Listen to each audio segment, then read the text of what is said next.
Panginoon, pinagpanalangin po namin itong mga kaloob na ito, Diyos. At patuloy niyo po itong gamitin, Panginoon, para sa ikakalawig, Panginoon, ang inyong pong kaharian dito sa lupa, Panginoon. Gamitin niyo po ito, Panginoon, para i-sustain yung ng gawain mo, at maging sa mga pangangailangan namin, Panginoon, naniniwala kami na ikaw po ang siya tutugon nito, o po siya magpo-provide sa aming mga Diyos. Salamat po, Panginoon, sa mga pusong handang magbigay, Panginoon, para sa kapurihan ng Diyos. Ngayon din, Panginoon, sa iba, Lord God, sa aming Panginoon, patuloy niyo po kaming tulungan at turuan, Panginoon, na magbigay ayon sa kagustuhan ng aming puso, Panginoon. Gawin niyo po kaming kalugod-lugod, Panginoon, sa lahat po ng aming ginagawa. Sa gabi pong ito, Lord God, dalangin po namin na pagsama at pagtuturo ng Banal na Espiritu sa amin mula sa iyong salita. Pinupuri ka namin sila sa mga namin sa tanging pangalan ni Jesus. Huwag kayo magsari ng amin. So, ito po yung yung last dapat nating pag-aaralan noong December. Kaya lang, December 31 siya tumama. So, hindi po natin siya mapag-aaralan. So, ngayong gabi po, ang title po ng pag-uusapan natin is The Fasting Church. May pag-focus po kayo sa akin sa aklat po ng Isaiah 58, verse 6 to 12. Isaiah 58, lumang tipan, verse 6 to 8, 6 to 12.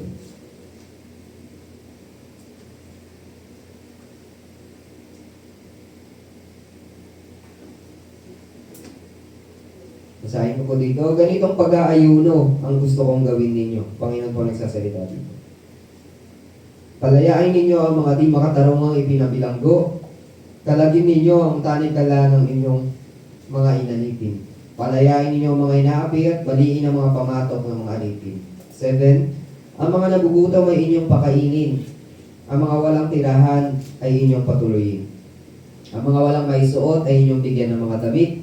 At sa mga nangangailangang mga kamag-anak ay huwag kayong magkakait. Verse 8. Kung magkakagayon, sisikat ang liwanag sa inyo at matutulad kayo sa bukang luwayway. Hindi magtatagal at manunumbalik ang inyong kalusugan. Mahayag sa inyong unahan ang mabubuti ninyong gawa at sa inyong hulihan ay papatnubayan kayo ng kaluwalhatian ni Yahweh. Verse 9, sa araw na iyon, dirigin ni Yahweh ang inyong dalangin. Kapag kayo humingi ng tulong, sasabihin niya, naririto ako. Kapag itinakwil ninyo ang pang-aapi, maling pagbibintang at pagsisinungaling, kapag ang nagugutom ay kusang loob ninyong pakainin at tulungan ang may hirap, sisikat ang liwanag sa inyong nasa kadiliman. At ang inyong kapanglawan ay magliliwanag gaya ng sakat ng haliang tapat. 11. Patuloy kayong papatnubayan ni Yahweh at ibibigay ang pangangailangan sa gitna ng disyerto. Palalakasin niyang muli ang inyong mga buto at magiging tulad kayo ng isang hardin na pinubukalan ng masaganang tubig o isang batis na hindi natutuyo. And verse 12 po, muli ninyong itayo ang butang bumuo at itatag ito sa dating pundasyon.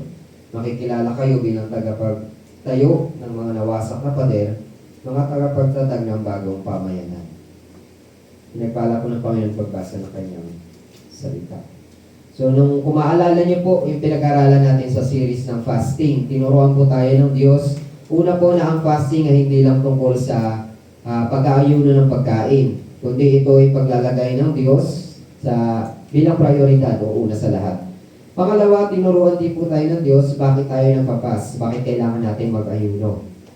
Una po sinabi doon, hindi para pilitin ang Diyos, kundi para baguhin niya tayo. At pangatlo, kung maalala niyo, pinakahuli, paano naman daw tayo magpapas o mag-aayuno ng sang-ayon sa salita ng Diyos. So, binasa po natin doon, pinag-alalan natin na ang fasting ay hindi panlabas na ritual, kundi panloob na pagsuko. Ngayon naman pong gabi na ito, dumating tayo sa culmination ng series. Yung pinaka-ending at napakahalaga. So ngayong gabi po, yung pag-aaralan natin hindi na lang ito tungkol sa kung sino ka o ako. Ito ang tanong po natin na kailangan sagutin ngayon. Ano ang nangyayari kapag ang buong iglesia ay sabay-sabay na nag-aayuno o nagpapas? At ano ang bunga ng isang church na gutom sa Diyos? Alin po dyan sa dalawa yung church natin? Meron na ba? Wala pa. Anong nangyayari kapag ang isang iglesia daw po ay nag-aayuno? Isang iglesia ha? At ano daw po ang bunga nito?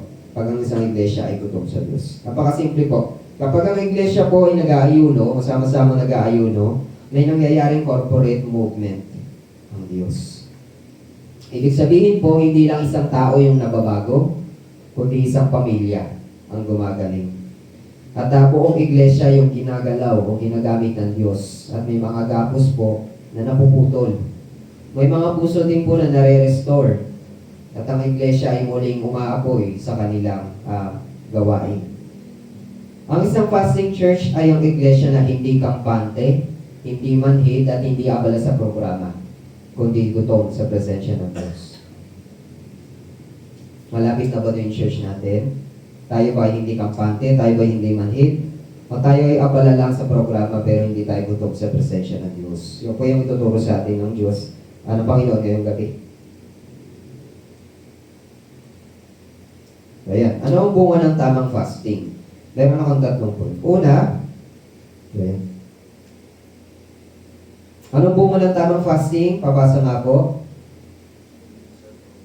1, 2, 3. Chains are broken. Yung mga tanikala daw po ay nasisira. Sabi po ng Isaiah 58 verse 6, binasa natin kanina. Sabi, it's not this kind of fasting I have chosen, to loose the chain of injustice, to set the oppressed free, and break every yoke. So mababasa natin doon sa Tagalog kasi medyo iba na siya. Pero malapit din naman. Ganitong pag-aayuno ang gusto kong gawin ninyo. Palayain ninyo ang mga di makatarungan, kalagin ninyo ang tanikala ng mga inaalipin. So ibig sabihin po sa pag-aayuno po, ng isang iglesia may mga tanikala po na nakakalag at may mga bilanggo na nakakalaya. So nilinaw po ng Diyos sa Isaiah 58 na hindi po lahat ng fasting ay nakakalugod sa Kanya. May mga fasting daw po na panlabas lang pero walang bunga. Pero ang fasting na pinipili ng Diyos ay yung fasting na may kapangyarihang magpalaya. So, base dyan sa point natin, anong bunga ng tamang fasting? Chains are broken. Alam niyo po mga kapatid, may mga gapos po na hindi napuputol sa counseling lang. May mga strongholds na hindi nawawala sa activity ng church. At may mga spiritual bondage po na kailangan ng prayer, humility, at fasting. Sa ating po mga personal level, for example, yung mga gapos natin sa buhay natin is addictions, no? Paulit-ulit na kasalanan, fear, takot, bitterness or pride. Yan yung mga tanikala sa buhay ng isang tao. Pag nagpapasing ng isang Kristyano, ng isang tao, nakakalag po yung mga kasalanan na yun. Sa church level naman po, ang kadalasan pong sakit natin, takis natin ng kaway, spiritual dryness. Spiritual dryness, lalo na sa mga naglilingkod. Hidden sin, mga nakatagong kasalanan, at lack of spiritual power. Na kailangan din po natin makalag sa pamamagitan ng corporate fasting. Kapag ang iglesia daw po ay nag-aayon na magkakasama, nagkakaroon ng collective breakthrough. Ayan pala yung verse kanina. Ayan. Ibig sabihin po, nagkakaroon ng collective breakthrough, hindi lang po isa yung humihingi ng tulong, kundi po ang iglesia yung humihiyo sa Diyos. Kapag ang church po ay nagpakumbaba, nagkakaroon tayo ng spiritual alignment. Kung maaalala niyo po yung pinag-aralan natin mga nakaraan, di ba ang fasting is recalibration or realignment ng ating puso sa Diyos. Ganon din po kapag ang church po ay nagpakumbaba, nag-fast, nagkakaroon ng spiritual alignment. Bumabalik tayo dun sa gusto, sa nais at kalooban ng Diyos. At ang importante po dun, no, nasisira, nakakalag yung mga tanikala. Sa pamilya po natin, sa miyembro ng pamilya natin, maraming tanikala. No? Marami tayong mga mahal sa buhay na hawak ng kasalanan na kailangan din nila makalaya. Nakalaya po sila pag tayo po sama-sama nanalangin para sa kanila. Pangalawa, anong bunga ng tamang fasting sa isang church? Hearts are healed and restored. Ang fasting po, hindi lang siya mabisang panlaban sa demonyo, kundi ito din po ay salamin para sa ating mga puso. Pag tayo daw ay nagpa-fasting, bumababa yung pride natin, humihina yung ego natin, lumalambot yung puso natin, nawawala yung yabang natin. Pag tayo daw po ay nagpa-fasting, lalo kung madalas, mabilis tayong mag-sorry. Madali tayong magpatawad. At higit sa lahat, pag tayo ay lagi nag-aayuno, mas nagiging sensitive tayo sa kasalanan. Sa tingin niyo po, bakit? Bakit ganun yung nangyayari? Fasting exposes what controls us. Yan lamang po yung nagagawa ng fasting sa atin. Ine-expose niya po yung mga bagay na kumokontrol sa atin.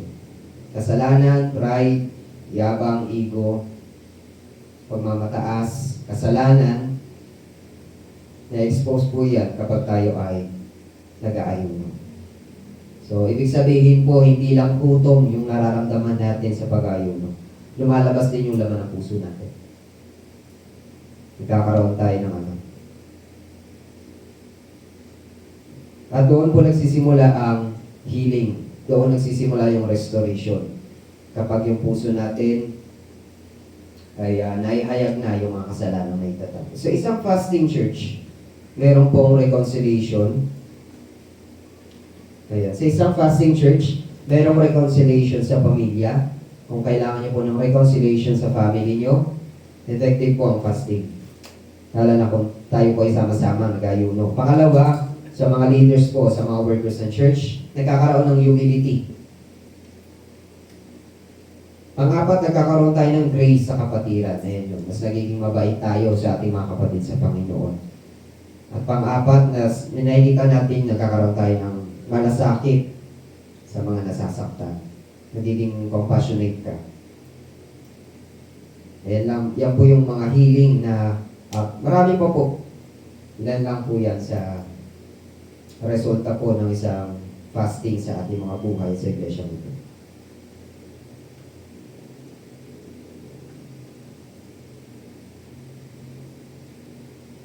So nawawala dyan yung yung ako yung tama. No? At napapalitan po ng Panginoon, baguhin mo ako. Sama na ugali ulit, baguhin mo ako. Nawawala dito yung pagiging bida-bida natin. Nababago yung ating puso.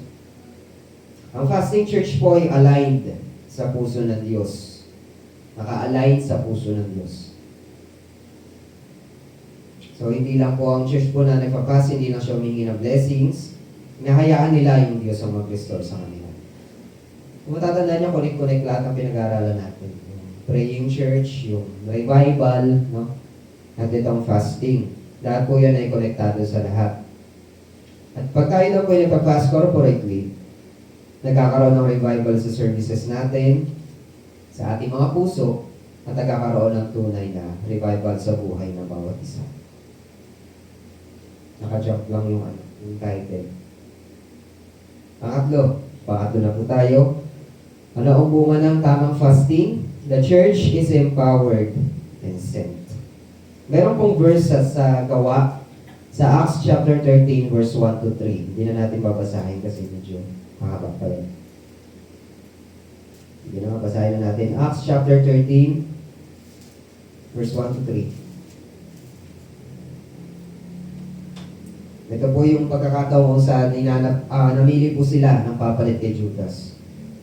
May mga propeta at mga guro sa iglesia sa Antioquia. Kabilang dito sila Bernabe, Simeon na tinatawag ding maitim. Lucio na taga Sirin, mana ay nakababata ni Herodes na pinuno ng Galilea at Saulo. Habang sila'y nag-aayuno, check na po yun, habang sila'y nag-aayuno at sumasamba sa Panginoon, sinabi sa kanila ng Espiritu Santo. Take note niyo po yun. Habang sila nag-ayuno at sumasamba sa Panginoon, sinabi sa kanila ng Espiritu Santo. Kaya nagsalita yung Espiritu Santo sa kanila nung sila'y nag-ayuno at sumasamba sa Diyos. At sinabi sa kanila ng Espiritu Santo, ibukod ninyo si Bernabe at Saulo. Sila'y pinili ko para sa tanging gawain inilaan ko para sa kanila. Pagkatapos nila mag-ayuno at manalangin, ipinatong nila sa dalawa ang kanilang mga kamay at sila'y pinahayin. So ito po yung panahon na naghahanap sila ng kapalit po kay Judas sa 12 disciples. At mapapansin nyo dun, no? Hindi nagsalita yung Holy Spirit sa kanila sa strategic meeting. Hindi sila nagkaroon ng strategic meeting. Hindi rin sila nagkaroon ng planning session. Although may mga candidates sila na papalit kay Judas, hindi yun yung nasunod. No? Hindi nasunod yung busy ministry calendar nila. Ngayon po darating na 2026, meron po tayong dapat pinaplano kung saan papunta yung church natin. sa tayo ililid ng Lord sa gawain niya. Kaya napaka-importante po na marunong tayo mag-ayuno bilang church. Na pag tayo po ay ginagawa sa gawain natin, hindi tayo lead ng ating mga katalinuhan, lead tayo ng Espiritu Santo. So nagsalita yung Holy Spirit sa kanila habang sila ay nag-worship at nag-aayuno.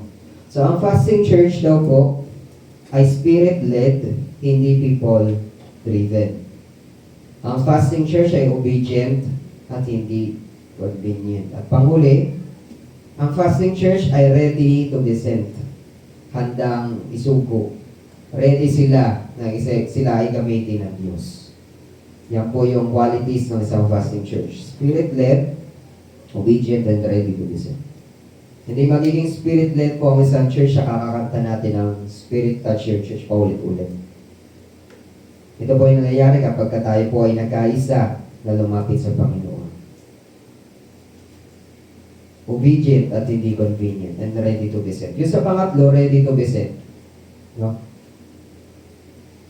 Dati po akala ko kapag ikaw na yung nag-pray, ikaw na yung nag-fast, akala ko dati excuse ka na. Okay, parang halimbawa meron tayong planning for evangelism. Ako yung nag-fast, ako yung nag-pray. Excuse na ako dun sa mag-share, hindi na ako kasama dun, ako na lang mag-pray. Akala ko ganun. So baliktad pala. The more na ikaw ang nagpipray, the more na ikaw nagpa-fast para sa gawain na yun ng Diyos. Dapat ikaw yung handa dapat magpagamit sa ganong klaseng ministeryo.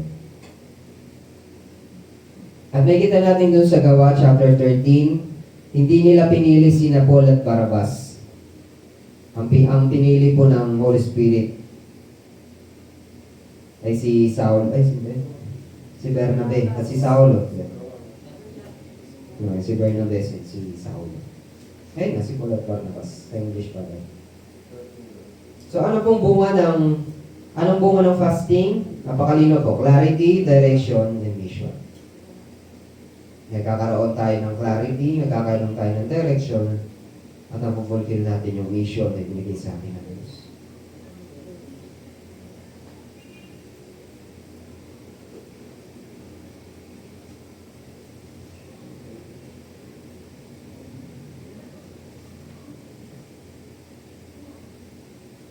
Kapag ang iglesia daw po ay nag-aayuno, hindi lang po tayo nare-revive, tayo po ay namomobilize. Hindi lang tayo nagiging united, tayo po ay ginagamit mismo ng Diyos. We are being sent by the Lord. Sabi nga dito ng equation na to, personal fasting plus corporate fasting is equal to a spirit-filled church on mission. Very timely yung message natin.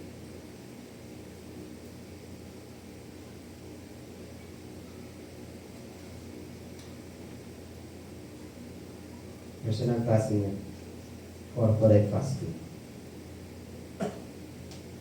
Nagkakaroon yung revival po, nagiging corporate, hindi personal, yung breakthrough, nasi-share, hindi na-isolate, at yung unity nagiging visible siya, hindi siya nagiging theoretical. At naapektuhan po nito yung komunidad sa paligid natin, yung ministry ng church is lumalakas, at ang pangalan ng Diyos ay naitatanyag. Yan po yung pala yun. Ayan. Itsura nyo na lang po. So, lahat po tayong Kristiyano, hindi po lahat preacher. Hindi lahat tinawag para magturo sa harap. Hindi rin po tayo lahat ay tinawag para maging leader o mamuno sa isang iglesia o sa isang grupo. Pero lahat po tayong Kristiyano ay pwedeng mag-fast. Pwede tayong lahat mag-ayuno. Wala pang excuse doon, walang qualities para gawin mo yun. Yun po ay maganda po, makakabuti sa ating buhay Kristiyano. Ang tanong po dito, handa ka bang maging bahagi ng isang fasting church? Handa ka bang maging bahagi?